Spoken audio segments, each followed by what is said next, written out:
America ने 1945 में क्यों गिराया था जापान में दूसरा परमाणु बम? द्वितीय विश्व युद्ध के दौरान जापान के नागासाकी में अमेरिका ने दूसरा परमाणु बम गिराया था, जिसकी वजह पर आज भी लोग संदेह करते हैं।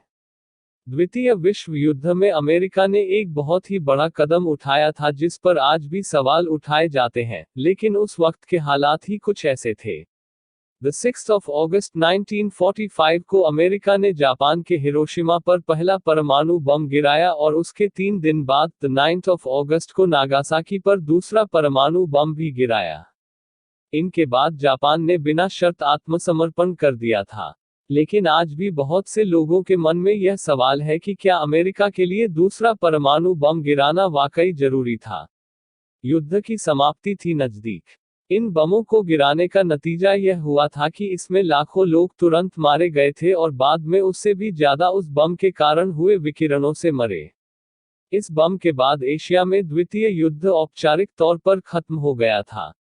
इससे पहले यूरोप में 3 महीने पहले ही यह युद्ध खत्म हो चुका था और इसके 1 महीने पहले से ही जापानी सेनाओं ने कई जगहों से पीछे हटना शुरू भी कर दिया था।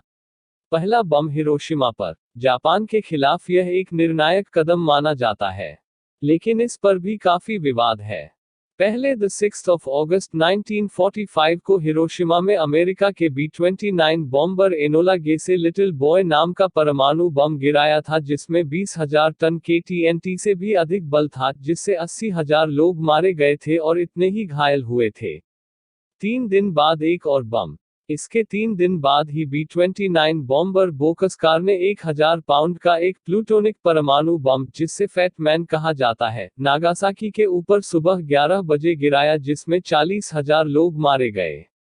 लेकिन हैरानी की बात यह है कि नागासाकी इस हमले का मूल लक्ष्य नहीं था। इसे कोकुरा पर गिराया जाना था, जो जापान के एक खास सैन्य ठिकाना था, लेकिन वहां बादल होने के कारण दूसरे लक्ष्य नागासाकी पर बम गिराया गया। उस समय अमेरिका के राष्ट्रपति ट्रूमैन ने जापान को चेताया था कि अगर जापान ने समर्पण नहीं किया तो अमेरिका जापान के किसी भी शहर को पूरी तरह से नेस्तनाबूद करने के लिए तैयार है। अगर जापान ने उनकी शर्तों को नहीं माना तो वे हवा में बर्बादी की बारिश देखने के लिए तैयार रहे। उन हालातों में जापान ने कोई समझौता नहीं किया। 9 अगस्त को नागासाकी पर परमाणु बम गिरा दिए। इसके बाद 15 अगस्त को जापान ने बिना शर्त समर्पण कर दिया। इस मामले कुछ और मत भी हैं जो अमेरिका के जापान पर परमाणु बम गिराने का अलग कारण बताते हैं।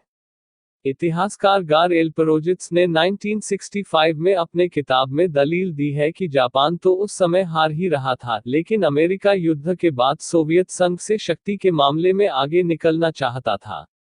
इसीलिए उनसे यह एक तरह का शक्ति प्रदर्शन किया। यह भी कहा जाता है कि यह मत उस समय सोवियत संघ ने प्रचलित किया था। केवल प्रयोग के लिए दोनों ही बमों के उपयोग उस समय के हालात को जिम्मेदार ठहराया गया था, जिसमें अमेरिकी नागरिकों को लंबे खिंचने वाले युद्ध से छुटकारा पाने की दलील प्रमुखता से दी गई थी। कई इतिहासकार मानते हैं कि ये दोनों ही बम अमेरिका के लिए युद्ध का कदम कम और प्रयोग ज्यादा थे। यहां तक कहा जाता है कि वैज्ञानिक इन परमाणु बम के व्यावहारिक असर को देखना चाहते थे। यह विवाद का विषय इसलिए भी बना कि कई अमेरिकी सैन्य अधिकारियों ने बाद में इस बात को खुलेआम स्वीकार किया कि परमाणु बम गिराए बिना भी युद्ध खत्म किया जा सकता था, जिसकी काफी उम्मीद भी थी। यहां तक इतना भी कहा गया कि परमाणु बम को गिराने का युद्ध से कोई लेना देना नहीं था। लेकिन बम गिराने के पक्षधर यही दलील देते हैं कि हालात ने ऐसा फैसला लेने पर मजबूर किया जो बहुत ही भारी मन से लिया गया था।